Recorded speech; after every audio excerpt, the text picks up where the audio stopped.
This is the True American Podcast. Folks, haven't been with you in a bit, been pretty busy, but that's no excuse.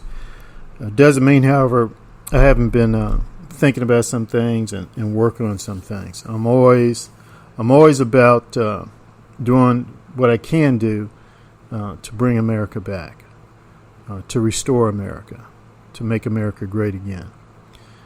And part of that, a large part of that involves just getting information out there, interviewing folks. And, when I interview folks, don't always assume that I agree with everything they say or do. I'm just interviewing them. When I bring someone on the True American Podcast, what I'm saying is that, hey, I think this is a voice you should consider. This is a voice you should know about. You should do your due diligence. Check them out. Listen to them. Listen what they got to say. And if you agree with them, say so. If you disagree with them, say so. Just do it in a civil manner. That's all. So the True American Podcast, I do plan on having more candidates for public office on, interviewing them.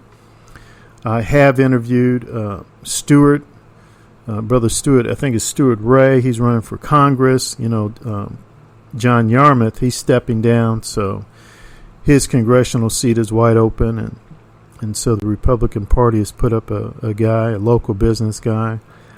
Check out my interview of him. Go to Book Talk with Corbin, CORBIN.com, and search for that interview.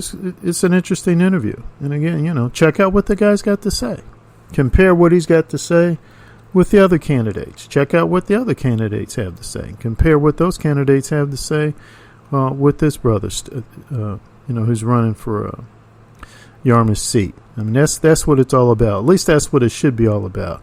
Unfortunately, we got a bunch of nut jobs coming off college campuses and university campuses who are just putting forth a lot of nonsense. And one nonsense, dangerous nonsense, not just nonsense, but dangerous nonsense. And part of that is they do not believe in free speech. And I'm telling you, Dr. Ricky Jones, he's the chair of the Pan-African Studies Department at the University of Louisville. He objectively opposes free speech. That's just a fact. Now, he may disagree and get all emotional and arrogant that he wants. But, if I'm wrong, tell him to put out an article. And let's examine what his position is. He, as far as I'm concerned, he opposes free speech. The only speech that he supports is the speech that he likes. Now, look, let me tell you something. I'm a conservative. I'm a political conservative. I'm a free market capitalist advocate. I think people like Dr. Ricky Jones and many of his fans, I guess you might say, I think they're ridiculous. I think their political positions time and time again consistently are absolutely ridiculous. But do I support the suppression of their right to free speech? Absolutely not. Absolutely not. Man, I support his right to free speech. I uphold it. Look, free speech is meaningless if it means, well, I support your free speech provided I agree with you. I mean, free speech only has meaning when you uphold and defend and protect the free speech of someone who you absolutely abhor, you can't stand, you hate. That's when free speech really matters. That's when it really matters. And I think Dr. Ricky Jones and people like him, like this Corey Shaw guy who sits on the Board of Education, man, I'd be reading some of this stuff and I'm saying to myself, I just shake my head. I said, goodness, I should have gone on for a doctorate. Because I honestly thought you'd have to be more of a scholar to get a doctorate. Man, apparently they got affirmative action doctorate programs out there, and I need to be in one. And that's one mistake I seriously made in my life. I really thought you just had to be a really brilliant person to get a doctorate, but come to realize you don't. They're what I call affirmative action doctorates out there, and I should have jumped on that bandwagon, but I missed it. And so I just gotta move on.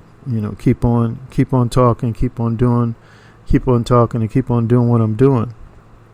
So, folks, this is the True American Podcast. Just want to let you know, hey, stay tuned. Encourage your friends to subscribe, follow, and hey, we're going to be doing some good interviews.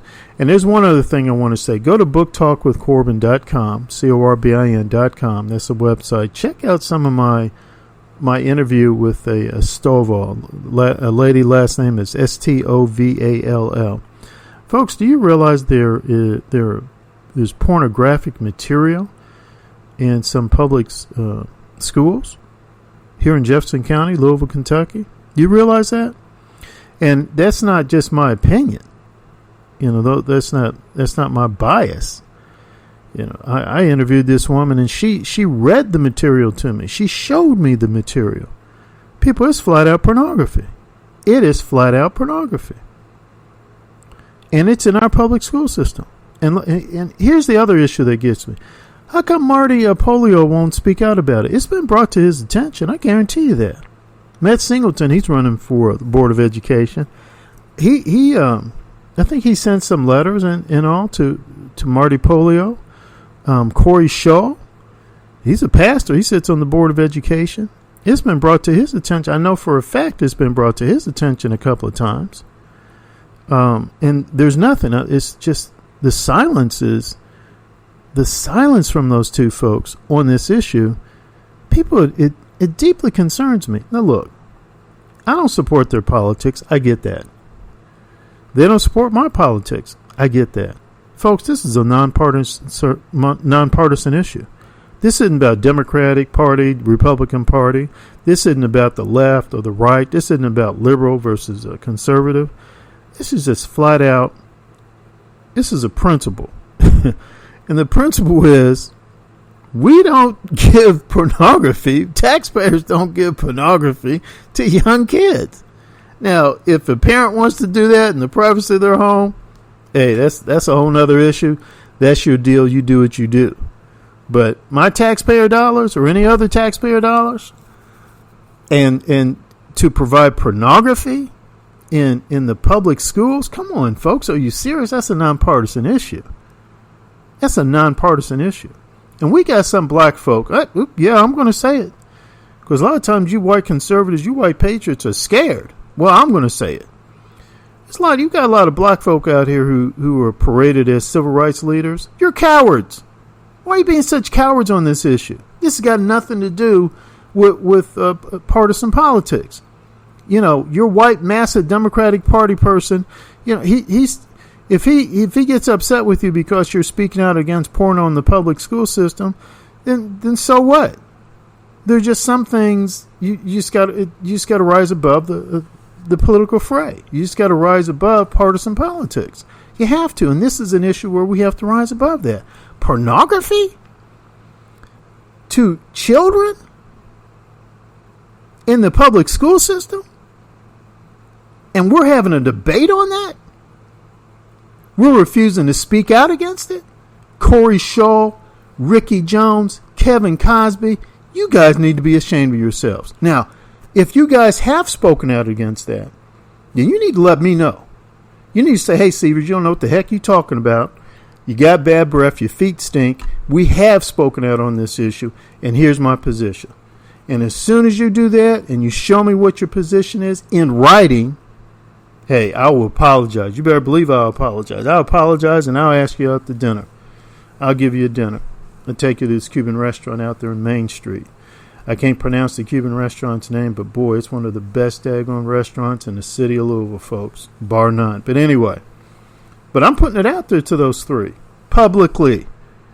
I ain't no problem doing it. Now, a lot of my white brothers and sisters in the conservative movement and the patriotic movement, they're scared to call you out. I'm not. Shaw, Cosby, Jones, come on now, y'all know better. Gerald Muhammad with the Nation of Islam, come on now, y'all know better. So some of you, one or two, you might be saying, well, Seavers, what are you talking about? You're rambling. We don't know what you're talking about. Hey, contact the American Family Association. Contact Dr. Frank Simon, Vince Palazzo. Contact those guys. They'd be more than happy to show you what they're talking about. Contact No Left Turn in Education. They'd be more than happy to show it to you. And those groups that get with you so daggone fast and make your head spin. And they'll just hand you the information. They'll just show it to you. It's pornography, people. It's pornography in the public school system. Not throughout the whole public school system, but in a few public schools. It's flat out pornography. And we can't get Marty Polio to say something about it. We can't get Reverend Kevin Cosby to say something about it with this Reverend Corey Scholl. Is that his name? Is that the way you pronounce it? Dr. Ricky Jones. Now, Dr. Ricky Jones, I can see, because I mean he's all into this revolutionary cultural Marxist nonsense. But it'd be interesting to see what kind of intellectual gymnastics he engages in to justify giving pornography to young people. Folks, do you not realize this is how pedophiles operate? That's how pedophiles operate. They groom children. They prepare them for their sexual advances. Hey, little girl, I lost my kitten. Let's go over here. Will you help me find it? Hey, little boy, I got some candy. Why don't you come in my van and I'll give you some candy. Hey, why don't you come to the library and I'll put on my best dress and I'll dance for you. Hey, why don't you read this? Read this. Look at this. And isn't that nice? You want to talk about these photos? They're grooming children. That's how pedophiles work. That's how pedophiles work. They groom them. And when we fail to speak out against having pornography in the public school system, in any public school library, we are participants, supporters, allies of pedophiles. It's just bottom line. It's just bottom line.